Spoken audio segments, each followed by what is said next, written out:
બેન તમે ચિંતા ના કરો, તમારું બ્લાઉઝ એકદમ ફિટ થઈ જશે, તમને રમવાની ગરબામાં મજા પડી જશે એવું બ્લાઉઝ હું ફિટ કરીશ, બરાબર?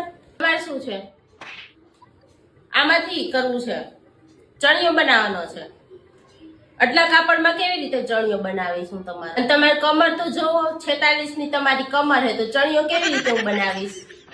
ચણિયો ના બને આટલામાં. બ્લાઉઝ બનાવવું હોય તો બનાવી દો, એમાં નહીં બને. નાના બેન તમારું અત્યારે નહીં સીવે, અત્યારે લગ્નની સીઝન તો જોવો, મારે કેટલા બધા કાપડ પડ્યા છે બ્લાઉઝ સીવાના.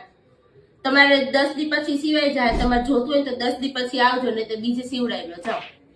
બોલો સંગીતા બેન, આ તમારી ચોલી સીવાઈ ગઈ છે, આવીને લઈ જાજો, બરાબર? હા હા, 1200 રૂપિયા દેવાના હે તમારે. મમ્મી બ્લાઉઝ તો સીવાઈ ગયો, પણ એને કહેજે કે આગળના પૈસા બાકી એ તો દઈ જાય, મારું ઘર આલે આની ઉપર, મારા છોકરાની ટ્યુશનની ફી નહીં ભરવાની. બાયું બેન સીવડાવી વહી જાય, પણ પૈસા દેવાનું સમજ નથી પડતી કોઈને.